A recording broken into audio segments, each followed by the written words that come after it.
Boa noite a todos. Nessa noite do dia 12, nós estamos recebendo em nossa casa, aqui na Secal, Matias Barbosa, o Cristiano Otaviano, que vai falar para a gente sobre o tema da flor ao fruto. Boa noite a todos. Agradeço à casa mais uma oportunidade de nós podermos refletir um pouco mais a respeito das questões da doutrina espírita que tanto nos são afeitas e tanto nos auxilia no dia a dia, né? A doutrina é essencialmente um roteiro para os nossos dias. E esse estudo nasceu, na verdade, de um convite da Graça, que já deve fazer uns 2, 3 meses, que foi para esse dia. E eu fiquei em dúvida entre 2 temas, mas aos poucos esse tema foi amadurecendo até pelo percurso que foi se dando nesses últimos meses. Eu tive a oportunidade, inclusive, de fazer um curso de evangelização voltada para bebês e cada vez mais me pareceu, né, um curso que foi feito pela AME de Juiz de Fora e durou um domingo inteiro. E cada vez mais me pareceu importante refletir a respeito da infância. E junta-se com isso a data, né? Na verdade, o dia 12 de outubro, o dia de hoje, marca uma dupla comemoração, né? Para os nossos irmãos católicos, é uma comemoração a respeito do dia de Nossa Senhora Aparecida, que é um termo em referência a Maria, né? A uma imagem de Maria que foi encontrada em fins do século XVIII e que está num templo católico na cidade de Aparecida. Ao mesmo tempo, comemora-se nas datas dos dias, nas datas da humanidade laica, né, do dia a dia, e comemora-se o Dia das Crianças, né, que foi, na verdade, instituído no Brasil. Cada país tem um Dia das Crianças diferente, mas aqui no Brasil ele foi instituído por um decreto lá na década de 1924, se bem me lembro, e nos percursos dos dias da vida, na década de 60, a Fábrica da Estrela, conhecida por todos nós, fez uma campanha publicitária e transformou o Dia das Crianças, que era uma invenção de um deputado lá da década de 20, em mais uma data comercial, né? Essa questão, a não ser para refletir sobre ela, há pouco nos é afeita, mas a questão da infância é muito importante. E quando pensamos no fato de haver uma coincidência com uma comemoração a respeito de Maria, é importante pensar também sobre isso, né? Porque Maria é o protótipo da mãe para todos nós, né? Então, de certa maneira, a questão da infância está afeita a nós em ambos os aspectos. Então, é fato que essas comemorações, elas não são diretamente ligadas à doutrina, mas a doutrina é essencialmente uma ferramenta para o nosso dia a dia. Ela é uma ferramenta para que nós vivamos de maneira melhor. Então, refletir sobre as questões do dia a dia, refletir sobre os acontecimentos do mundo, é uma questão, é algo extremamente importante para nós. Até porque nós não vivemos entre as 4 paredes dos centros espíritas que nós frequentamos. Nós vivemos no dia a dia, diante dos desafios do dia a dia e diante das dificuldades do dia a dia, né? Então, essencialmente, né, o tema de hoje fala sobre a ideia da infância e da maturação espiritual. Até para pensarmos infância, que é o objetivo no fim desse estudo, infância como algo muito mais amplo do que a infância física e biológica, mas a superação nossa da infância espiritual.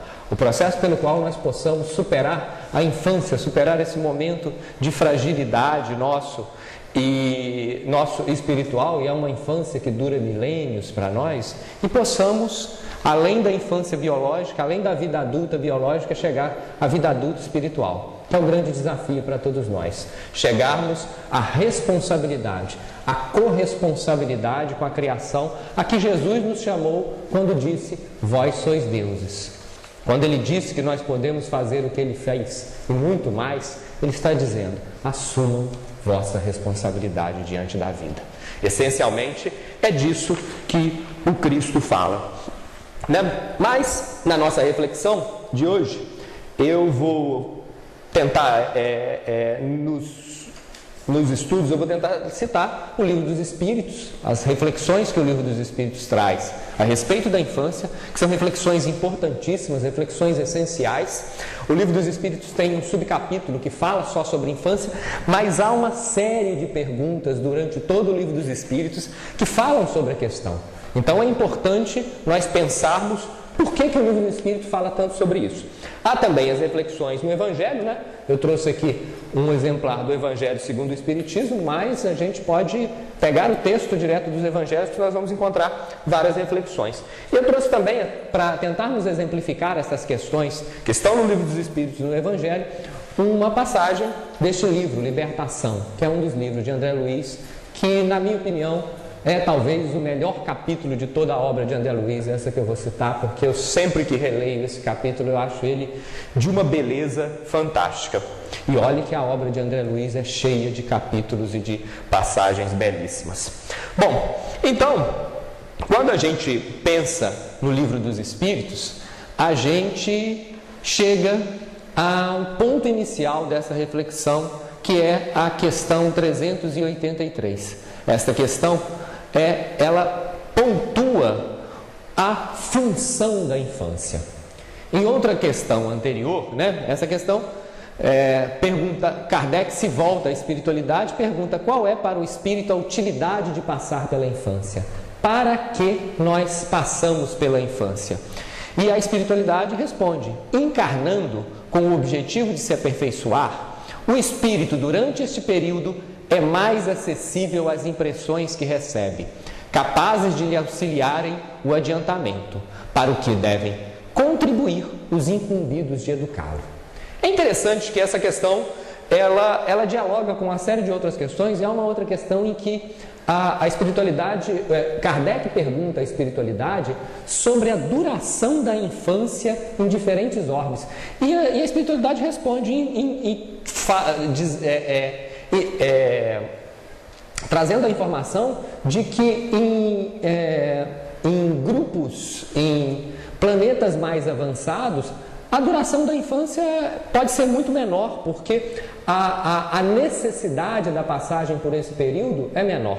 Entretanto, nós, em média, espíritos muito endurecidos, espíritos que ainda passamos por imensas dificuldades para alcançarmos o equilíbrio, para alcançarmos a compreensão das leis da vida, que Jesus veio nos ensinar e Kardec veio aclarar de maneira mais profunda, quando nós vemos quando nós pensamos nesta questão, nós percebemos o seguinte: a infância é tão longa e, na verdade, a nossa encarnação já é tão curta, e um trecho grande dessa encarnação é passado na infância, né? Um trecho considerável da encarnação é passado na infância. Para quê? Porque nós estamos mais permeáveis a receber informações, estamos mais permeáveis a sermos influenciados. É interessante porque o meu trabalho é com linguagem, né? E um dos estudos interessantíssimos sobre isso é de um autor que fala que, essencialmente, todas as palavras que nós falamos foram ensinadas por alguém, em boa parte pelos nossos pais. Nada que nós falamos é nosso, nós somos herdeiros do passado. Ou seja, a língua portuguesa que nós aprendemos aos poucos, ensinadas pelos nossos antepassados, né? A mãe fica lá com o filho, com a filha: mamãe fez isso, mamãe fez aquilo, mamãe fez aquilo outro, mamãe fez aquilo outro, mamãe fez isso. Chega uma hora que a criança fala mamãe, e a criança acha que, a mãe acha que a criança ama ela profundamente. Não, foi um aprendizado. Se falasse panela, aprendia também. Então, o aprendizado faz parte do passado, o que não quer dizer, faz parte do processo. Nós aprendemos boa parte da nossa manifestação humana das gerações anteriores. Por isso que o que nós trazemos do passado é importante, mas há muita influência da encarnação atual, né?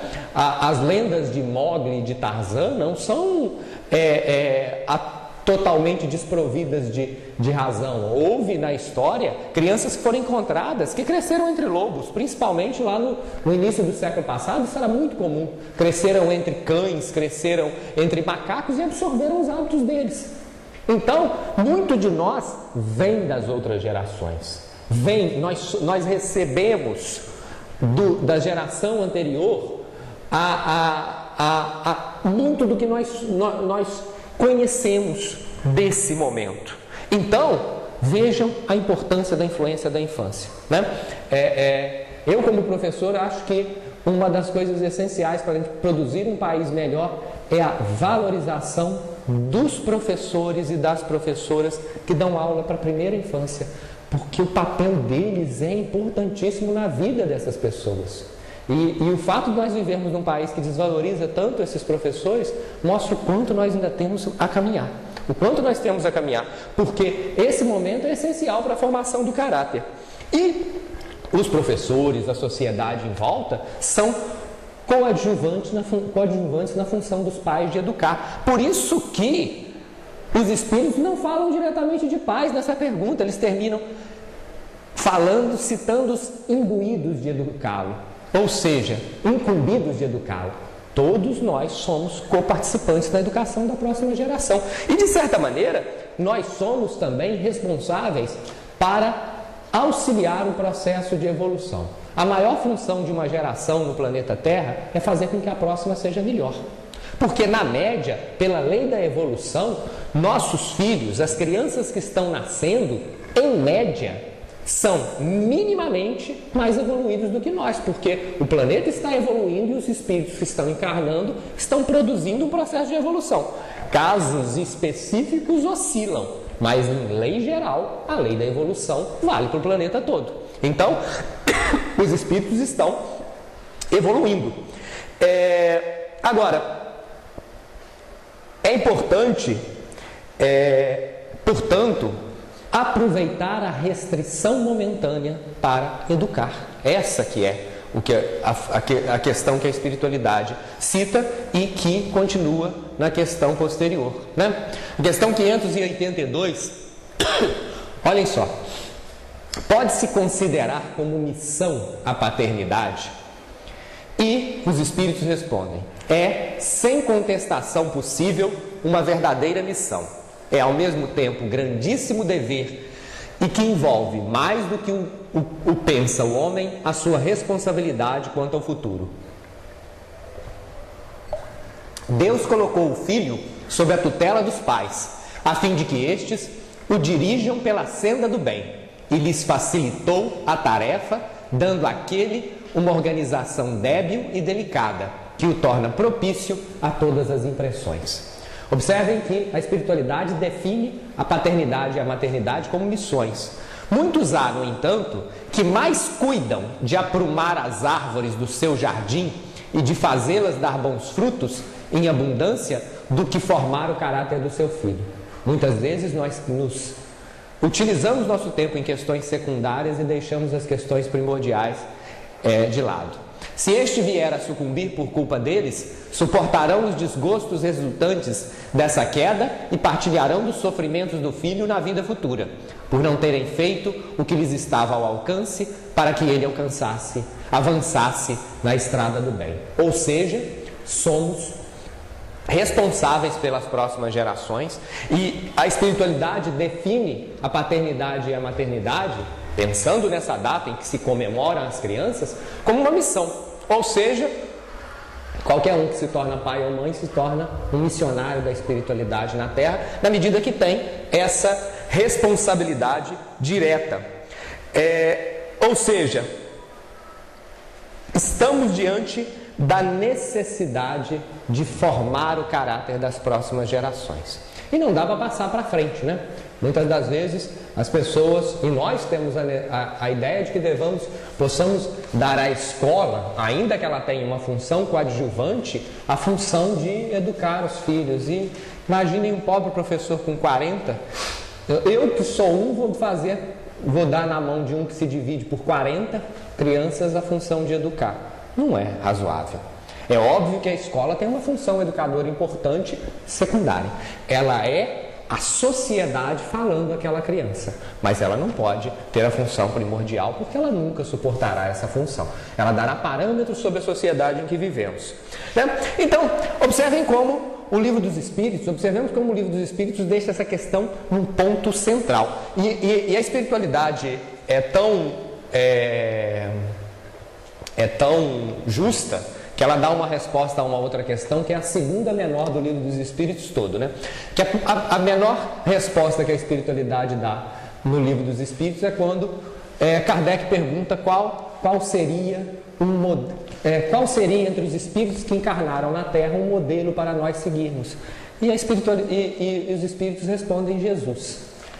A segunda menor resposta de todo o Livro dos Espíritos é a questão 585 ou 6. Eu não tenho a memória do Pacini, né? É a questão 585 ou 6. E nessa questão, Kardec pergunta se, apesar dos pais não terem cumprido a sua função de educar, o filho ainda assim conseguir agir com equilíbrio e responsabilidade, há algum mérito dos pais nisso? E a espiritualidade responde: Deus é justo. Deus é justo, né? Ele teve a chance de ter nas mãos um filho equilibrado, que conseguiu se equilibrar apesar dele. Não vai ter essa chance novamente na próxima encarnação, né?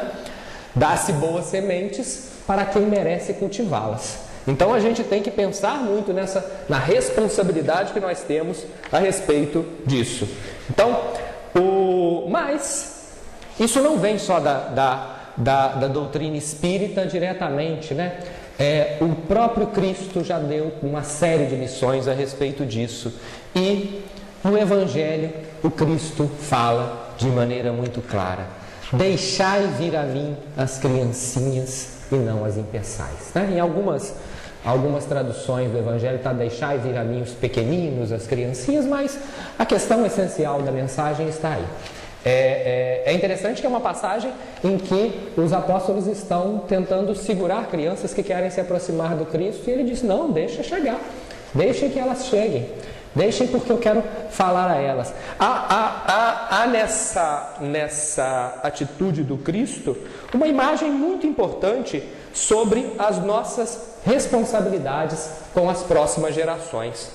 Jesus ao falar assim, fala sobre a nossa responsabilidade de orientar a infância sobre a missão do Evangelho. Nesse curso de evangelização para bebês, que é um curso belíssimo, né? Alguns centros de Juiz de Fora já têm um trabalho em torno disso.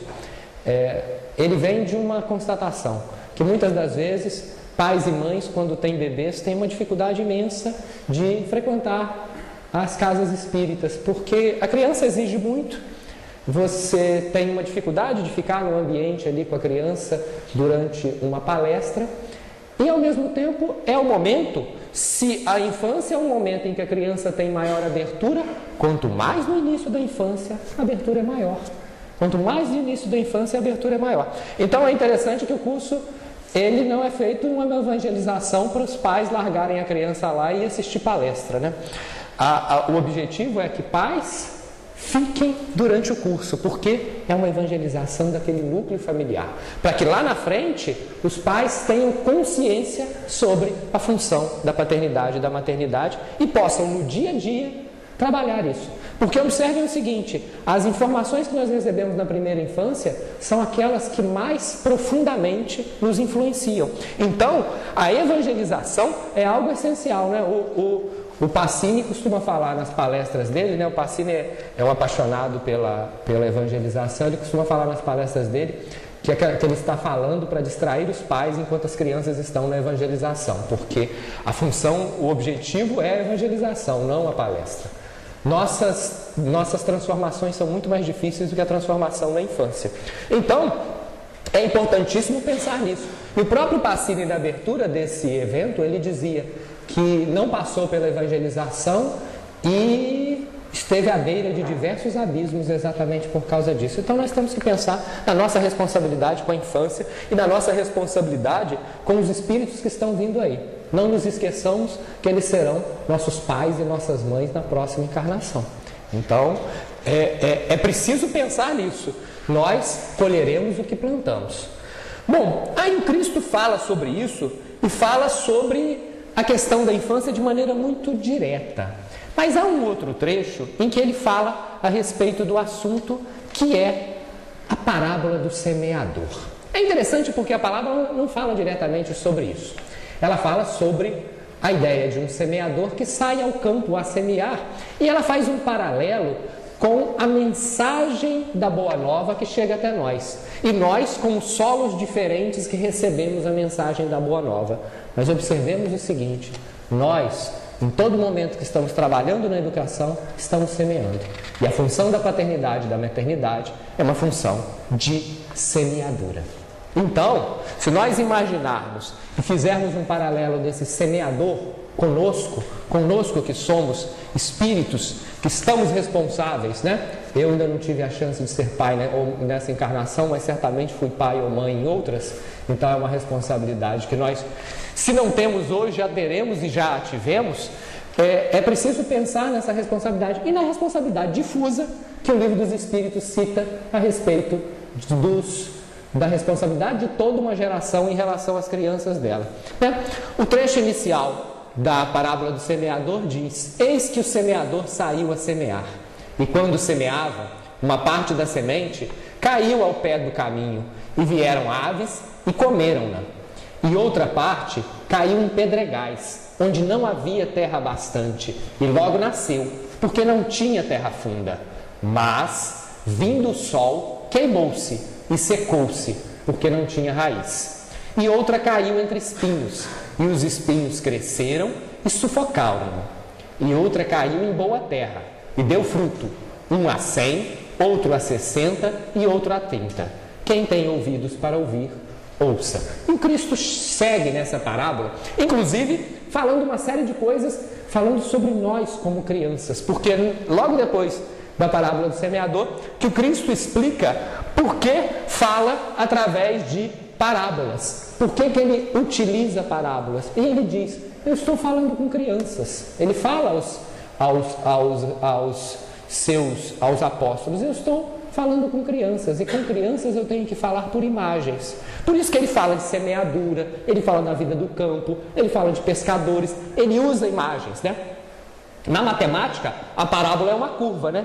É uma curva que sai do ponto A e vai para o ponto B, né? A curva não é o caminho mais rápido para se chegar a alguma coisa, mas diante da montanha da nossa ignorância, a parábola passa por cima dela. Então a parábola é essencialmente uma forma de você chegar aos ouvidos das pessoas. Então, diante da humanidade simples, que éramos nós e ainda somos, o Cristo usava historinhas, contava historinhas, como se conta histórias às crianças. Então, a parábola do semeador é essencialmente algo assim. Então, quando ele fala do semeador, ele está falando das diferentes pessoas que recebem a mensagem do Cristo.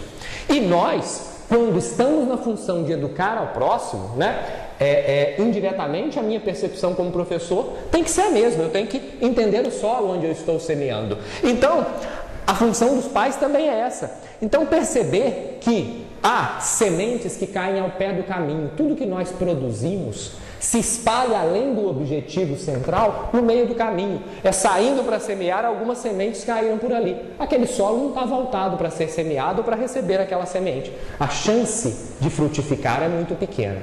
Então, entretanto, nós temos que pensar uma coisa: nós e aqueles aos quais devemos educar estão recebendo sementes do pé do caminho o tempo todo. E percebamos, boas sementes têm dificuldade de frutificar, mas erva daninha nasce, que é uma facilidade. Então, há muita mensagem no pé do caminho.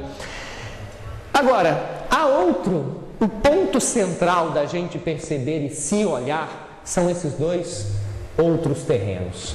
Esses dois outros terrenos mostram uma diferença profunda entre terrenos a se educar: os pedregais e os espinhos. Os pedregais apontam para características do próprio solo, são características do próprio espírito. Nós, como espíritos, estamos cheios de pedras que endurecem nosso coração.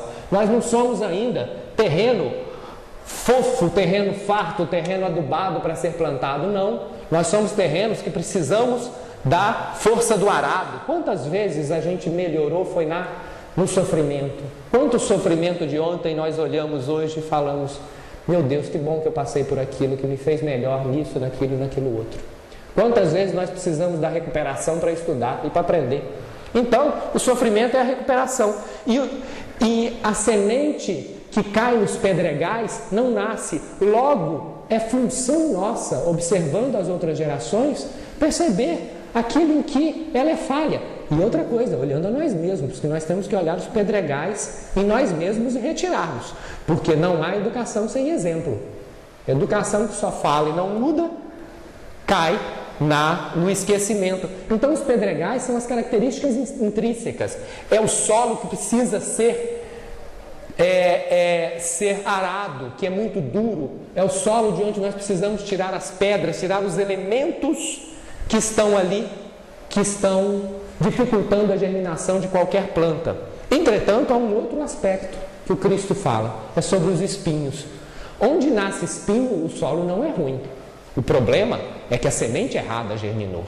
Então, há terrenos em que se precisa arar, há terrenos que precisam ser capinados. Ou seja, há vegetação errada que nasceu ali. É o processo de corrigir. Então, o Cristo fala sobre espíritos endurecidos e espíritos desviados, quando ele fala sobre a chegada da mensagem do semeador. Mas ele cita também a boa terra. E muitas das vezes a gente tem o benefício de receber boa terra. Então a gente tem que pensar nisso. É importante observar que em outra das questões, a espiritualidade diz que muitas das vezes, naturalmente, nós como pais recebemos espíritos que são mais evoluídos do que nós. Mas aí também temos responsabilidade, porque o início do processo está sob nossa responsabilidade. A vitória dele nas suas obrigações que foram assumidas diante da espiritualidade é, no alicerce, responsabilidade nossa. Então, esses 4 terrenos diferentes mostram espaços diferentes nos quais a educação se faz. E eu, como professor, sei, e todo mundo que é pai ou mãe, principalmente quando tem mais de uma criança, sabe que terrenos diferentes necessitam de soluções diferentes, né? Muitas das vezes, conversando com pais que têm mais de um filho, eles falam: se eu fizer isso para fulana, vai ser ótimo, se eu fizer para cicrano, vai ser terrível, né? O que é semente boa para um, para outro pode ser uma semente que vai acabar e não vai germinar naquele solo. Então é preciso conhecer o solo e saber como trabalhar isso. Agora nós partimos para um ponto, pode prosseguir, que é essencial para nós pensarmos. Porque até agora estávamos pensando de maneira geral sobre essa questão da paternidade e da maternidade. Partimos agora no livro Libertação, que é um dos livros da série do André Luiz, né? Uma das reportagens sobre a espiritualidade do André Luiz. Partimos agora para pensar um pouquinho sobre Matilde e Margarida. Esse capítulo, que é o capítulo 19 do livro Libertação, ele é de uma beleza fantástica, porque Margarida tinha passado por um processo terrível de perseguição espiritual e por muito amparo da espiritualidade tinha se reequilibrado. E estava no início assim da convalescente. E após esse trabalho da espiritualidade, sua mãe de encarnação anterior, Matilde, desencarnada, chega e se apresenta a Margarida. E Margarida, depois diante do amparo de sua mãe, entra em pranto e a reconhece. E Matilde vai falar à filha sobre como deve prosseguir no processo de encarnação. Então, a Matilde, um espírito imensamente mais evoluído do que a filha, vai falar à filha sobre as suas responsabilidades da encarnação, reerguê-la do atoleiro em que estava. Pode prosseguir. Então, Matilde começa falando: filha, não percas os tesouros do tempo em considerações inúteis. Enche tuas horas de trabalho salutar com a possível harmonia, fonte de toda beleza. A vida, para toda alma que triunfa no carreiro áspero, é serviço, movimento, ascensão. Matilde, portanto, começa falando, isso é o começo da fala de Matilde, a filha, Matilde desencarnada, mãe desencarnada, falando à filha sobre a necessidade do reerguimento. Então ela começa falando, a vida é trabalho, a vida é carreiro áspero, serviço, movimento, ascensão, para toda a alma que triunfa. Mas a gente já sabe disso. O Cristo nos exortou a tomar a nossa própria cruz. Então nós não temos, de nenhuma maneira, a possibilidade de dizer que não sabemos. A vida é serviço áspero, movimento, ascensão. Eu botei o ponto central aqui, há 2 outros pontos que eu queria chamar a atenção, né? Que ela diz mais à frente, a Matilde falando a Margarida: somos diamantes brutos, revestidos pelo duro cascalho de nossas milenárias imperfeições, localizados pela magnanimidade do Senhor na ourivesaria da terra. A dor, o obstáculo e o conflito são bem-aventuradas ferramentas de melhoria funcionando em nosso favor. Matilde fala isso a Margarida, quando Margarida começa a reclamar: mas eu me sinto perseguida, sofrendo, como eu vou conseguir trabalhar? Como eu vou conseguir enfrentar isso? Aí Matilde vira para Margarida e diz: ó, a encarnação é isso, a encarnação é enfrentar dificuldades, encarnar é enfrentar um leão a cada dia. Eu lembro de uma professora que eu li um livro dela, que ela dizia o seguinte: os cristãos que acordam cedo conseguem os melhores leões.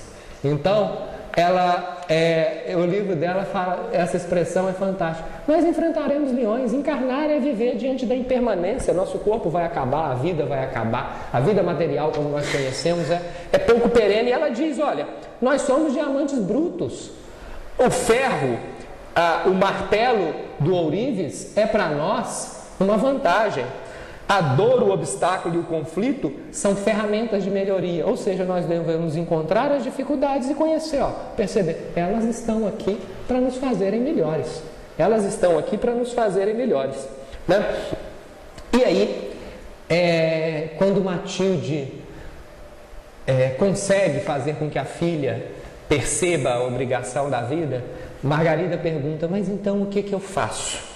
E no final desse capítulo, que eu convido todo mundo a ler, né? Mas lê o livro todo, né? Porque o livro narra toda essa história em vários pontos. Matilde, quando Margarida pergunta, ela diz o seguinte, que é, na minha opinião, uma versão ampliada da oração de São Francisco. Ela diz para Margarida: ajuda antes de procurar auxílio, compreende sem exigir compreensão imediata, desculpa os outros sem desculpar a ti mesma. Com os outros nós devemos ter benevolência, conosco disciplina. Ampara sem a intenção de ser ajudada, ser amparada, dá sem o propósito de receber. E aí ela vai prosseguir falando mais. Ou seja, Matilde convida a filha ao trabalho. Entretanto, aí não termina o capítulo. O capítulo só está na sua metade, porque a partir daí virá para Margarida uma surpresa imensa. Matilde a amparou, a resgatou. Margarida não é uma adolescente, Margarida já é uma mulher adulta, casada. E Matilde vira para Margarida e dá a seguinte informação: você será minha mãe em pouco tempo. Eu retornarei à terra pelo seu ventre e você me terá como filha a partir daí. E a partir daí, Matilde começa a ensinar a Margarida a ser mãe dela. Eu quero que você seja minha mãe dentro desses parâmetros. E ela diz: não me recebas nos braços por boneca mimosa e impassível. Adornos externos nunca fazem felicidade legítima ao coração, e sim o caráter edificado e cristalino, base segura de que se expande a boa consciência. A estufa pode alimentar as flores mais lindas da terra, mas não produz os melhores frutos. E daí vem o nome da palestra, né? Da flor ao fruto. A estufa, a proteção excessiva, produz boas flores, nunca bons frutos. Os bons frutos normalmente estão no campo, levando a tempestade, levando a canícula do sol, levando todas as dificuldades do dia a dia. Porque é na vida que nós aprendemos. Nós não encarnamos para ficar na estufa, nós encarnamos para enfrentar e para errar. Todos nós, se estamos trabalhando na evolução, se olharmos para 5 anos atrás, para 1 ano atrás, para 2 anos atrás, se percebemos que erramos quando estávamos achando acertar, estamos evoluindo. Então, achar que estamos acertando a vida toda significa não dar um passo à frente. Mas quando percebemos que erramos, estamos evoluindo. Então, o mecanismo da vida é essencialmente enfrentá-la. Então, Matilde fala sobre o mecanismo da evolução. E ela vai prosseguir em outro momento dizendo: a árvore benfeitora não prescindirá do carinho e da assistência constante do pomicultor. É imperioso reconhecer, porém, que somente se fortalecerá sob a temperatura atormentadora do sol, debaixo de aguaceiros salutares ou aos golpes da ventania forte. Não há vida possível, não há crescimento possível fora do enfrentamento da vida. Não nos esqueçamos que Jesus não ficou no deserto orando. Desde Jesus foi para o meio dos homens enfrentar na poeira de Jerusalém as necessidades do soerguimento dos seus irmãos. Ele nunca fugiu para a distância. Ele esteve no meio daqueles que eram seus filhos, né? Seus filhos não encarnatórios, mas seus filhos do coração, todos os que estavam em volta. Tanto que ele, diante da cena da crucificação, pede perdão, como um filho, como um pai que observa a traquinagem dos filhos e tenta protegê-lo para que ele se erga, mas, obviamente, pensando na justiça que sempre se faz, né? E há um outro ponto, olha só, em que Matilde diz: espero que não desconheças a santidade do ministério maternal na orientação dos espíritos renascentes. Ela está dizendo: olha lá o que você vai fazer comigo, né? Você vai meter no colo, olha o que você vai fazer comigo. Nossas melhores possibilidades se perdem na esfera do recomeço, ou seja, aqui, por falta de braços decididos e conscientes que nos guiem através do labirinto do mundo. Carinho quase sempre não falta no santuário familiar, onde a alma se habilita à recapitulação de valiosa aventura. Entretanto, a ternura absoluta é tão nociva quanto a absoluta aspereza, né? Olhem, os dois extremos, como o professor que eu conheço, mais terríveis, é o professor ditador e o professor bonzinho. Os dois são tragédias. O professor que passa todo mundo e o professor que não passa ninguém são dois miseráveis diante das funções que eles têm. Nós devemos saber que há responsabilidades no equilíbrio. O professor que opta por ser um ditador é como o pai ditador. O professor que opta por ser o bonzinho que aprova todo mundo não está nem aí para nenhum deles. É o meio termo, é a compreensão equilibrada da vida que faz o crescimento. Então, é preciso observar isso. É no meio termo que está o bem. Nosso sistema de educação passou por fases extremamente ditatoriais, né? Eu lembro na minha infância que já fui obrigado a ajoelhar e tudo, eu levei os petelecos, e por outro lado passou por fases de uma benevolência terrível, que nada faz bem às crianças, né? A tal da aprovação automática é uma tragédia de desinteresse do poder público em relação às crianças, como a educação ditatorial também é. Então o equilíbrio que é essencial, né? E ela vai falar no ponto final de sua mensagem à filha: logo que me sintas no braço, não me relegues às brincadeiras e à inutilidade, a pretexto de guardar-me em maternal proteção. Não é com enfeites exteriores que ajudaremos o vegetal precioso a crescer e frutificar, mas sim, e essa frase é fantástica, com o esforço perseverante da enxada, com a vigilância da defesa, com o adubo estimulante e com a poda benfeitora. É obrigação podar, é obrigação adubar. Adubar é alimentar de um aspecto positivo, mas podar significa dizer não também. Então essas são necessidades. Não me percas de vistas, para que o amor e a gratidão a Deus perdurem para sempre em minha memória frágil. Socorre-me em tempo para que eu seja útil no momento oportuno. É importante observar isso. Diz, cuida de mim, porque lá na frente a minha função será cuidar de você. E eu cuidarei da forma em que eu alcançar o equilíbrio, da forma que eu estiver. A minha função lá na frente será cumprida da forma em que eu estiver. Observem que essa é a mensagem de um espírito extremamente evoluído, um espírito extremamente equilibrado para a sua futura mãe.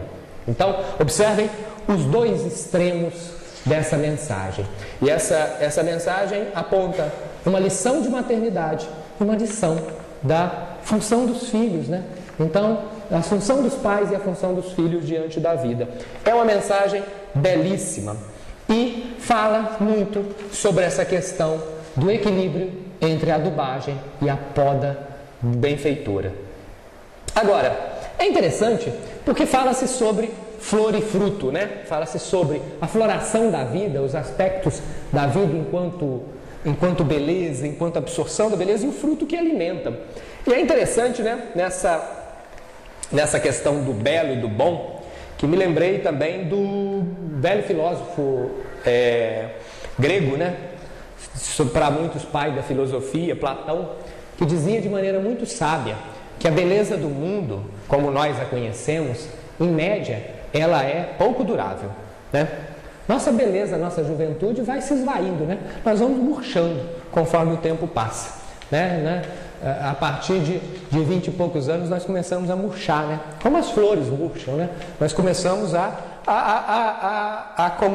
como diz uma amiga minha, a terra começa a chamar de volta, né? Então a gente começa a ir em direção à terra de volta.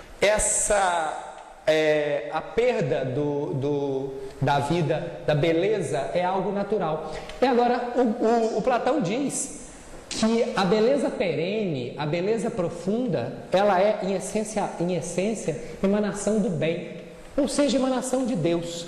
O belo, verdadeiramente belo, é o que é resultado do que é bom, é o que é resultado da nossa bondade.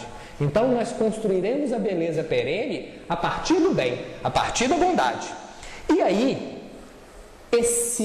essa busca do que é prazeroso, que é representado pela flor, sem a consciência do que é útil, que é o que é representado pelo fruto, me lembra duas histórias muito significativas dentro da ficção, né? Primeiro da mitologia grega, da época de Platão, que é a história de Narciso, né? Narciso é uma flor, né? Aquele que se apaixona pela flor não merece o fruto.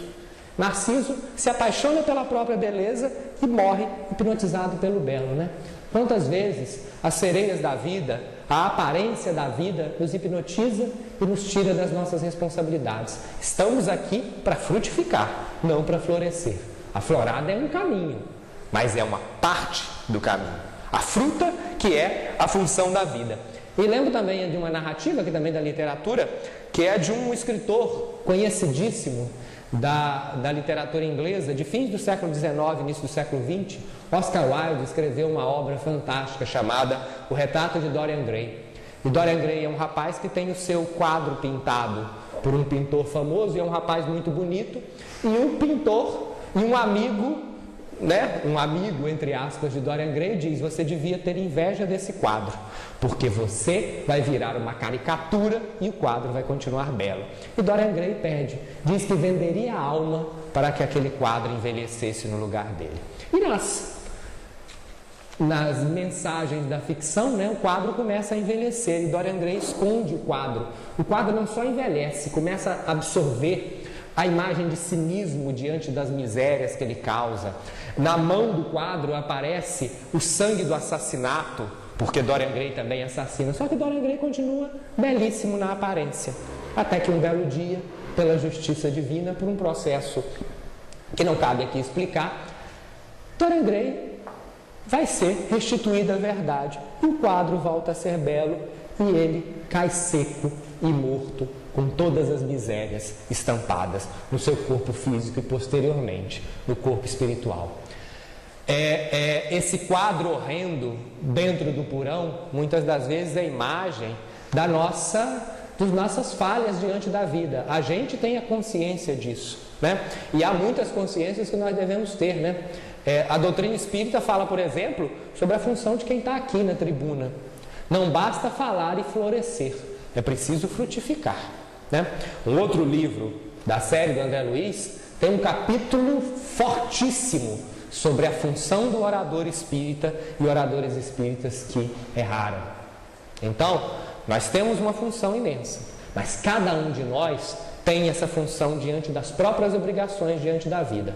A gente não pode constituir flores e esconder os frutos. Nós precisamos olhar de cara a nossa consciência, olhar nos olhos, no espelho da consciência, né? Conhece-te a ti mesmo, a espiritualidade nos ensinou como caminho para a evolução. Nós precisamos olhar o espelho da consciência e nos indagarmos.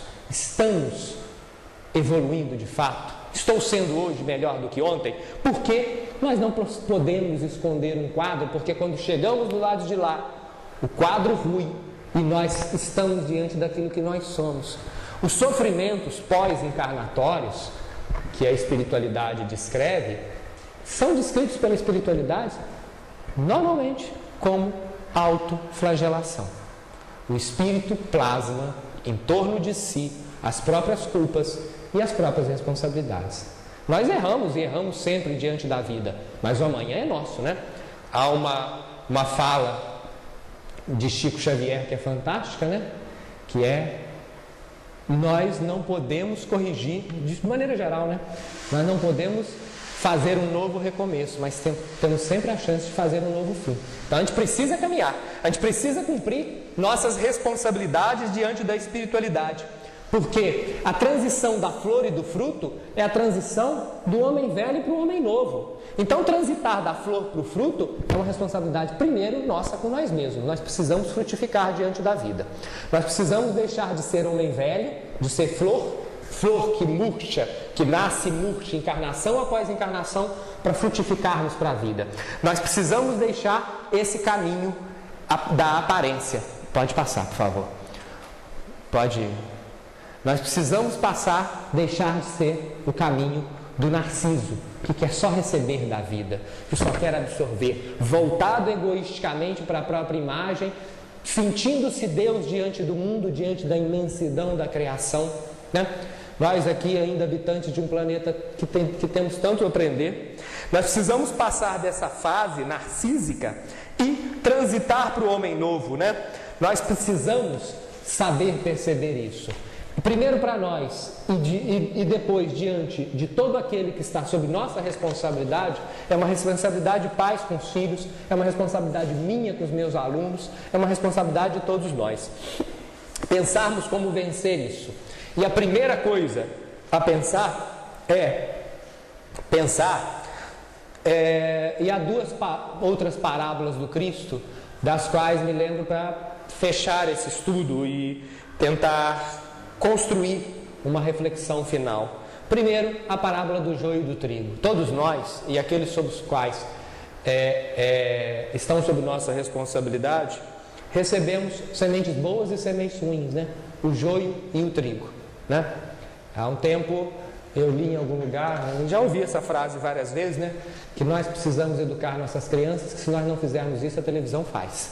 Então tem muito joio caindo à nossa volta, muito joio nos influenciando e nos chamando o tempo todo, chamando nossa atenção, porque nós também, como espíritos imperfeitos, estamos expostos a isso. Nós estamos expostos ao joio o tempo todo. Então precisamos selecionar as sementes, pensar no joio do trigo. E me lembro também de outra passagem do Cristo, todas elas estão em sequência lá nos Evangelhos, né? Uma outra passagem aí, não uma parábola, né? Mas um momento da vida do Cristo em que ele constrói uma imagem como a do deixai vir a minhas criancinhas, que é o momento em que ele está caminhando à beira do caminho entre uma cidade e outra, e ele está com fome e chega, vê uma figueira frondosa e vai ver essa figueira frondosa e chega lá e não tem fruto nenhum, né? E o Cristo vai, né? E vai dizer, né? Nunca mais nasça fruto de ti, e a figueira seca imediatamente. Uma hora a nossa figueira seca, né? Nós não podemos ser Dorian Gray diante da vida, porque a figueira está secando. Então nós precisamos pensar na nossa responsabilidade de não sermos e não educarmos as pessoas que estão sob nossa responsabilidade para serem bonecas mimosas a florescer, como disse Matilde, a sua filha. Nós precisamos nos educar, porque ninguém educa sem se educar, ninguém transforma o outro sem se transformar. Nós precisamos nos transformar para frutificarmos, para que nós possamos ser capazes de sermos, pode passar, figueiras. Eu botei uma manga ali porque eu gosto mais de manga do que de figo, né? Para que sejamos figueiras, mangueiras, jabuticabeiras, para que sejamos árvores que deem frutos, né? O Cristo fala sobre figueiras que dão 30 por 1, que dão 60 por 1, que dão 100 por 1. Mas se a gente sair pelo menos no 1 a 1, né? Se nós pudermos produzir um fruto para a vida que seja, nós já empatamos, né? Nós precisamos começar a frutificar. Nós não podemos ser aquela árvore frondosa e bela que nada produz para a vida. Nós precisamos dar algo de bom para a vida. Nós precisamos dar algo de bom para esse planeta. Nós precisamos terminar nossa encarnação e olhar para trás e dizer: algo eu fiz. Não fiz tudo o que podia, não fiz, estive longe de fazer o que devia, mas alguma coisa eu fiz. Nós precisamos caminhar, porque se nós só trupicarmos na vida, se nós não cumprirmos nossa responsabilidade na vida, nós precisamos perceber que o semeador está olhando aí para nós, o Cristo está olhando para nós num momento chave do nosso planeta, um momento em que se escolherá quais serão as figueiras que irão continuar a frutificar aqui, que irão ter o direito de frutificar num planeta que se melhore, e as figueiras que precisarão encontrar um solo muito mais pedregoso, num outro orbe. Então nós precisamos nos conscientizar da nossa responsabilidade diante de Deus e diante da dádiva que é poder não só florescer, mas frutificar na vida. Eu agradeço imensamente mais essa oportunidade nós fazemos uma reflexão sobre as grandes responsabilidades que a doutrina nos traz, né? Que são muitas, mas que bênção termos nas mãos essa doutrina maravilhosa, que nos dá tanta força para enfrentar a vida e para olhar nos espelhos diante dos nossos erros de ontem, hoje e amanhã, né? De melhorarmos diante da vida e podemos caminhar um pouco mais em direção a tantos frutos, né? Que a vida tem a nos dar no amanhã. Muito obrigado mais uma vez.